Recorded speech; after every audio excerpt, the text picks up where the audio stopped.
Oi, pessoal, tudo bom? Sou Marcela Vidal, sou fonoaudióloga e gerente de audiologia corporativa do grupo Deimant Brasil, do qual fazem parte a Uticom, a Sonic, a Telex, a Interacústicos e a Uticom Médico.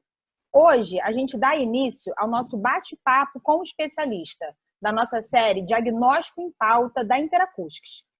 Semanalmente, a gente vai trazer aqui para vocês um especialista da área para falar um pouquinho ou sobre avaliação audiológica, vestibular ou da reabilitação, para que a gente possa abordar assuntos de forma prática, realista, científica, reforçando o nosso compromisso de trazer informação de qualidade para todos vocês. Então, para começar, a gente vai tratar o passo a passo da linha de tempo da avaliação audiológica infantil, suas recomendações, a realidade atual, os desafios, as tendências. E para nos ajudar nessa missão, eu convidei a doutora Bárbara Rosa, fonoaudióloga e docente do Departamento de Fonoaudiologia da Universidade Federal de Sergipe. Doutora Bárbara, é um prazer recebê-la aqui. Primeiramente, eu queria muito agradecer a sua disponibilidade em participar e trazer informações tão valiosas para o nosso público. Olá, Marcela, eu que agradeço pelo convite, né? Para a gente é uma honra estar aqui com você nesse dia, no momento de tanta turbulência que a gente está vivendo, né? É verdade. Inclusive, eu queria deixar aqui, né, que estamos em home office nesse momento, devido a toda essa situação. Então, pode acontecer um ruído de fundo, né? Temos crianças e cachorros, enfim. Mas, na medida do possível, a gente consegue fazer esse nosso bate-papo hoje. Então, para a gente começar, doutora Bárbara, eu queria, assim, vamos começar do início, né? Então, a gente sabe aí que, segundo o Ministério da Saúde, tem um pouquinho das recomendações que são destinadas e voltadas para as avaliações auditivas do recém-nascido. Você poderia falar um pouquinho para a gente, assim, em linhas gerais, quais são essas recomendações? Então, na verdade, o que acontece? A recomendação do Ministério da Saúde, e que inclusive virou lei em 2010, é a realização da triagem auditiva neonatal, né? Que é o passo inicial para o diagnóstico. Então, assim, quando você pensa no diagnóstico, você pensa em triagem auditiva neonatal para que essa detecção seja precocemente. Então, foi publicada em 2010 uma lei que fala, que aborda sobre a importância e sobre a realização do teste ser feito na maternidade, nessa população de alto risco e baixo risco. Então, qual que é a importância da triagem auditiva neonatal no nosso país, né? A gente sabe que 1 a 3 a cada 1000 bebês que nascem, ele tem uma deficiência auditiva. E quando se comparado a alguma criança que tem indicador de risco, 1 a 3 a cada 100. Então, a gente vê que é uma prevalência muito alta de crianças com a probabilidade de ter deficiência auditiva. Então, por isso, foi feita essa lei em 2010. A gente vai completar esse ano 10 anos da triagem auditiva no país, né? E a gente pensa em relação aos programas, aos serviços, como é que está dentro disso tudo no cenário, né? A gente tem, de norte a sul do país, uma realidade sobre a triagem auditiva neonatal. Será que está sendo contemplada ou não? Será que todos estão realizando ou não? O que a gente sempre conversa, a gente não tem uma triagem auditiva universal no país, né? A gente vê que tem uma cobertura de apenas 60%, mas não é um motivo de desânimo, muito pelo contrário, eu acho que a gente tem que unir forças e fazer com que a gente tenha uma triagem universal de norte a sul do nosso país. Inclusive, essa seria nossa próxima pergunta, que era, né, fazendo uma comparação, né, as recomendações versus o cenário do Brasil. Como é que a gente se encontra hoje? O que acontece com a gente? A gente tem algumas diferenças de norte a sul do país em relação à triagem auditiva neonatal. Se a gente for pensar, quando virou lei em 2010, alguns hospitais de São Paulo já tinham a triagem auditiva neonatal, né? Então, a gente já começou aquela implantação dentro dos hospitais em São Paulo. Então, o que a gente vê a Prefeitura de São Paulo também criou uma força-tarefa para que isso seja realizado de forma efetiva, com qualidade, tem um banco de dados que consegue controlar tudo isso. Só que isso não é realidade nos outros estados, pelo que eu acompanho, né? Então, aqui na minha cidade, eu estou em Aracaju. Como que é feita essa triagem? Hoje, essa triagem é feita ambulatorialmente, mas está previsto para começar a ser feito na maternidade do hospital público, tá? A gente está numa fase de implantação. porque você depende de verba pública, então você pensa dentro dessas políticas públicas. Como eles não conseguiram equipamento, a estrutura, qual que foi a alternativa, a viabilidade disso? Fazer isso a nível ambulatorial. As crianças estão assistidas, mas elas estão assistidas a nível ambulatorial, tá bom? E a gente contribui com isso dentro do nosso hospital universitário. Tá ótimo. E como é que, né, as emissões autoacústicas podem ajudar nesse diagnóstico precoce desses recém-nascidos em relação à perda auditiva? Então, as emissões autoacústicas, ela é o passo que você faz, é o protocolo que você faz em bebê de baixo risco. Lembra que eu te falei que a cada 1000 bebês que nascem, 1 a 3 pode ter a deficiência auditiva? Então, dentro do protocolo, a gente tem um protocolo de alto risco e baixo risco. É viável você fazer o PEAT em todas as crianças? Não, pelo alto custo do equipamento, pelo uso de eletrodos, tudo. Então, o que a gente faz? A gente faz as emissões autoacústicas em crianças que não têm nenhum indicador de risco para deficiência auditiva, tá? Então, é o passo inicial.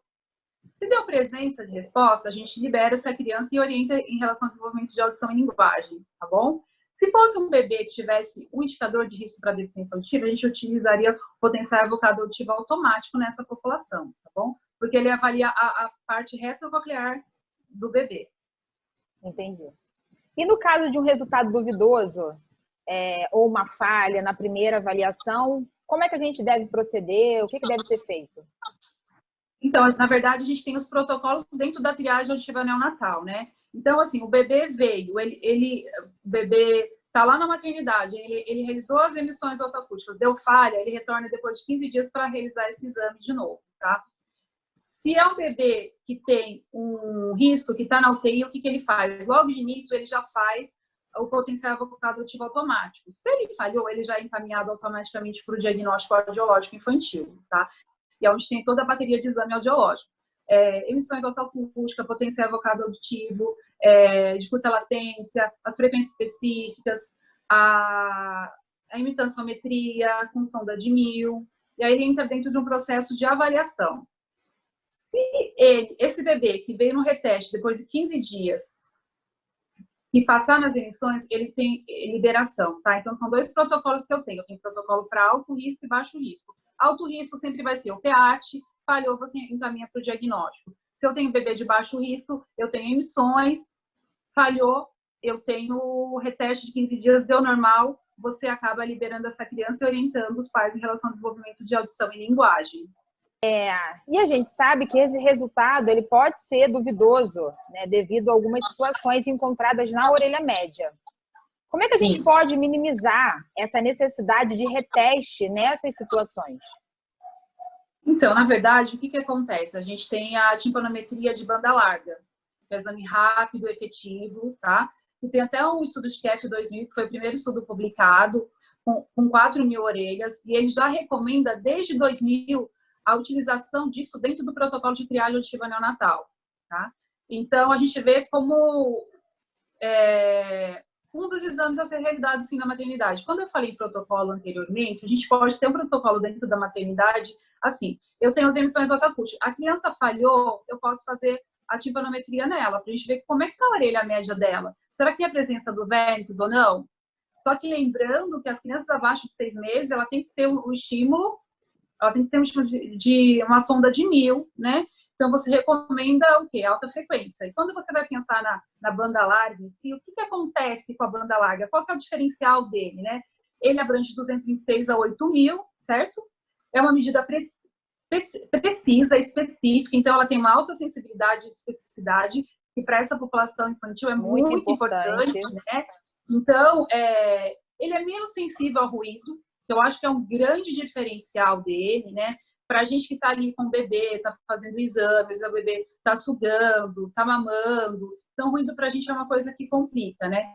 Então, na banda larga, o que eu tenho? Eu tenho a possibilidade de ter um exame menos ruidoso. Aí, o que, consequentemente, você tem um traçado mais limpo do seu exame. Então, eu posso ter, de repente, nessa primeira etapa, a gente já pode ter acoplado no nosso equipamento uma imitanciometria, tá? Alguns locais têm esse protocolo, olha, faz as emissões junto com a timpanometria. E aí, ou, num segundo momento, que faz esse procedimento, para ver a questão da orelha média, quando interfere. Por quê que é interessante colocar nesse primeiro momento? Porque a mãe está com o bebê ali, ela acabou de ter o bebê. A triagem auditiva neonatal você faz de 24 a 48 horas de vida, certo? Você falar para uma mãe que a criança falhou na triagem auditiva neonatal, qual que é a reação da mãe? Meu filho é surdo e adora. Mas você pode afirmar que é só uma alteração de orelha média, se for uma criança que não tem nenhum indicador de risco para surdez?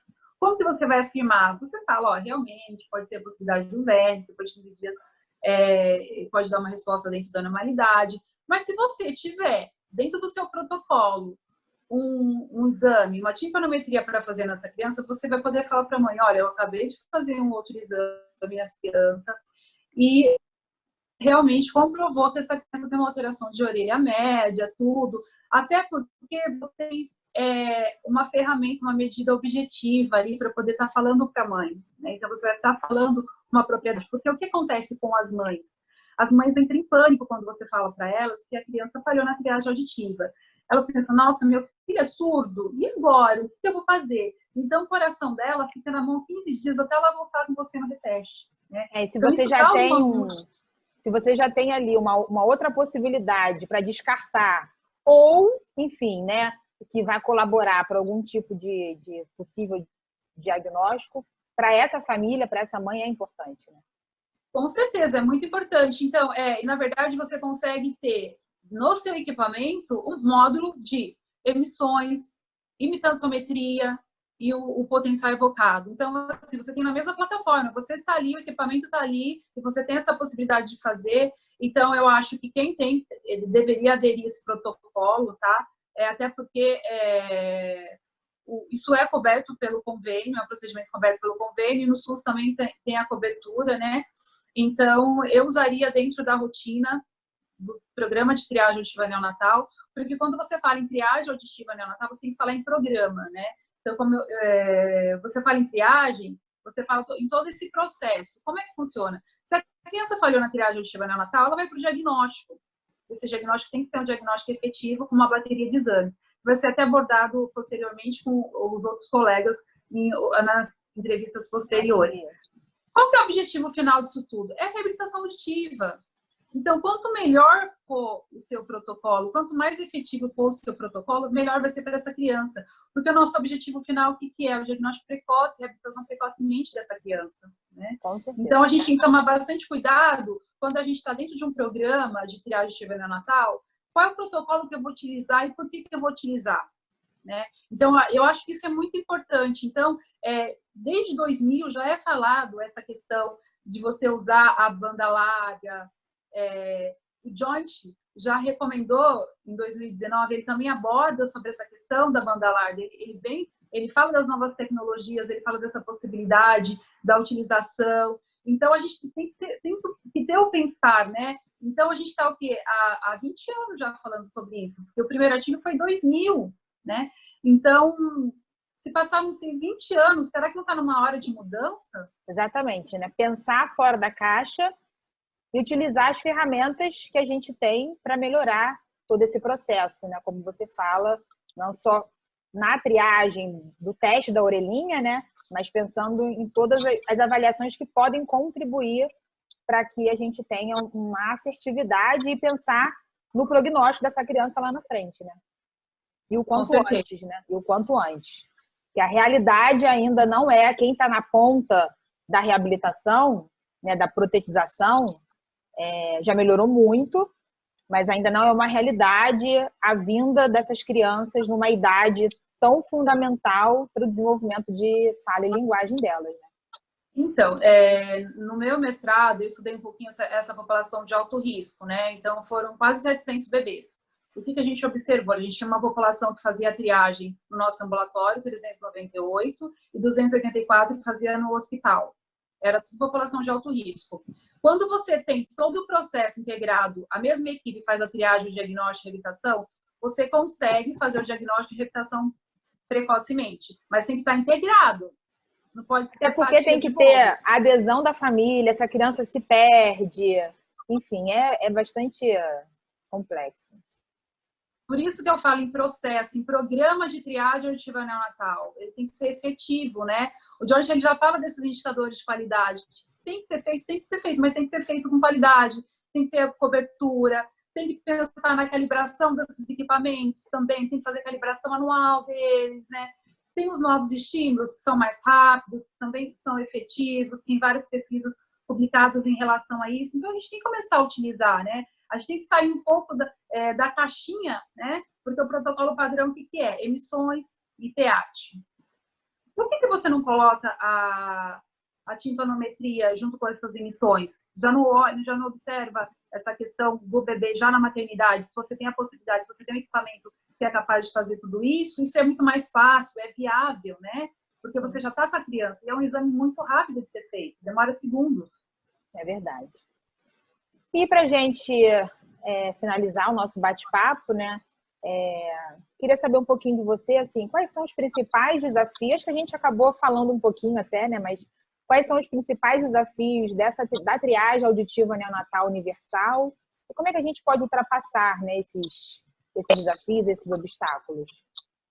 Então, como eu falei anteriormente, eu acho que o desafio, são vários os desafios, né? O Joint publicou em novembro de 2019, né, a questão da idade que mudou, né? Ele quer que seja feito tudo muito precocemente, então, assim, a triagem, 1 mês ainda, 2 meses o diagnóstico e 3 meses a reabilitação. Então, será que isso é possível para o país? Porque antes era 3 meses e 6 meses, né? Então, é possível se tiver um programa integrado, né? Se estiver sendo controlado esses indicadores de qualidade, se souber por que essa criança faltou, ter uma busca ativa dessas crianças, organizar, né? Você ter um coordenador dentro do hospital que seja realmente responsável por esse programa de triagem auditiva. A criança ela falhou, ela veio no reteste, e como é que está o diagnóstico dela? Ela fez o diagnóstico? Ela foi para a reabilitação? Ela foi diagnosticada e foi para a reabilitação? Então, eu acho que o desafio é esse, é o diagnóstico precoce, reabilitação precocemente. A gente vê as pesquisas em relação ao diagnóstico tardio, a reabilitação tardia. Então, a gente tem que, quando você está dentro de um programa e você planeja ele em relação a tudo, até em relação ao protocolo do início ao final, você consegue atingir esses objetivos, né? Você consegue atingir esses indicadores de qualidade que o Joint recomenda. Então, esse é um grande desafio, né? Realmente ter efetividade dentro do programa de triagem auditiva neonatal para que a gente consiga chegar lá na outra ponta, que é a questão da reabilitação auditiva, que ela é muito importante, porque tem a questão da plasticidade e várias outras questões que provavelmente vai ser falada posteriormente. E também outro desafio é ter esse programa interligado, né, uma plataforma digital, alguma coisa que fosse universal, de norte a sul do país, que eu soubesse o que está acontecendo, qual é o meu cenário atual, né? Alguma coisa que de repente fosse disponibilizada pelo governo ou que a gente pudesse comprar algum programa, tipo, a gente conseguisse pelo menos ter os dados da nossa região, por exemplo, assim, na minha cidade. Se todo mundo alimentasse um único banco, eu teria uma realidade de como que é feita a triagem auditiva neonatal. Eu acho que ter uma plataforma digital integrada entre o Estado, o município e até o governo federal seria super importante, que é um grande desafio. E outro desafio que eu vejo é a questão dos novos estímulos. Os novos estímulos, a gente já tem várias publicações em relação a eles. O Joint fala também, ele fala da questão da utilização do estado estável. Então, a gente tem que pensar também, né, nos novos estímulos, o quanto ele é importante, o quanto ele é efetivo, o quanto já foi comprovado cientificamente, né? Então, você tinha antigamente um tipo de imitanciômetro. Hoje não, hoje a gente tem um imitanciômetro que cabe na palma da mão da gente. É uma ferramenta, uma tecnologia, né? Então, a gente tem que começar a utilizar, né? Eu sei que tem a questão do custo disso tudo, mas quando você põe e coloca na ponta do lápis a relação do custo e o benefício que isso vai trazer para o seu serviço, será que não está na hora da gente fazer um sacrifício e investir em alguma coisa que realmente vai melhorar o nosso serviço, vai fazer com que a gente consiga fazer tudo ali na palma da mão? Por exemplo, se eu tenho uma criança ali, que ela voltou para o meu reteste e eu já tenho tudo, eu tenho todas as ferramentas para fazer um pré-diagnóstico disso tudo, eu vou estar mandando facilita muito a vida, né? E ter um banco de dados interligado, porque assim, eu sei o que a criança fez desde o nascimento, né? E agora? ela vem para mim para o diagnóstico. Se não for uma equipe integrada, que tiver o acesso aos exames, às vezes não vem anotado na caderneta de vacina esse exame. Isso que eu ia falar, porque às vezes a família, enfim, a mãe, o pai, às vezes não sabe nem quais foram os exames que as crianças realizaram, enfim, né? Então, sabe que foi feito o exame, mas não sabem, dependendo até da classe social, enfim, de informação, eles não sabem. Então, a integração realmente é bastante válida. Então, uma coisa que é uniforme, né, que eu aprendi com a professora Doris lá atrás, né, há 13 anos atrás, a gente tem que colocar na caderneta de vacina o resultado. Por mais que você dê o laudo impresso, a família pode perder. E aí? Eu acho que e também uma outra coisa, na minha experiência clínica de implantação de serviço, que eu trabalhei no hospital público, privado, no assistencialismo, é que você tem que ter parceria com o pediatra, com o neonatologista, porque ele faz a dupla checagem. Se a criança tinha que voltar no retorno e não voltou, por que não voltou? Né? Então, se você tiver dentro do seu ambulatório um pediatra também junto, trabalhar dentro de uma equipe integrada, isso facilita muito. Aqui em Sergipe, a gente tem um cenário que é muito bacana. A gente conseguiu fazer com que os pediatras da maternidade encaminhassem para a gente no ambulatório da universidade, né? Esses bebês. Então, você vê bebês de 15 dias, 20 dias chegando para a gente para a realização da triagem auditiva neonatal, seja com protocolo de baixo risco de emissões, seja com protocolo de alto risco do potencial evocado auditivo de tronco encefálico. Então, ter as parcerias também com os médicos, porque nós, na verdade, somos um time. Parceria com a enfermagem, né? Então, assim, a gente tem que trabalhar dentro desse contexto. Quem que controla o follow-up da maternidade no qual a gente tem uma parceria? É a enfermeira, né? Então, a gente tem que trabalhar integrado com o otorrino, integrado com a neonatologia, integrado com a equipe de enfermagem. Então, a gente consegue. Eu não tenho no meu serviço um banco de dados online, eu não consigo, tudo, mas aí como é que eu faço para controlar essa criança? Essa criança, no primeiro mês, ela vai ter que voltar no pediatra, certo? Para poder fazer as consultas. Primeiro mês, segundo mês, terceiro mês. O nosso melhor parceiro é o pediatra. Bárbara, eu não consigo, eu não tenho tecnologia, eu não tenho ferramenta. Então, você pode também conversar com esse pediatra, você pode fazer reuniões, né, dentro do seu município. Você tem os eventos científicos que você também reúne essas pessoas juntas, né, para poder discutir qual é o melhor protocolo, o que está sendo feito em cada região, em cada local. Eu moro no menor estado do país, que é Sergipe, tá? É pequeno. De repente, fazer uma reunião científica, chamar um de cada setor e ver de cada região como é que está o programa, está sendo feito ou não está sendo feito. A criança foi para o diagnóstico, voltou, não voltou.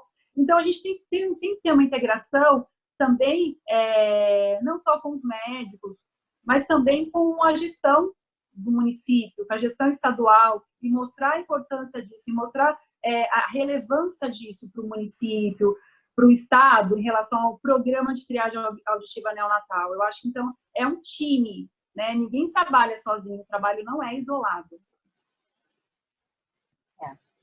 Concordo com tudo.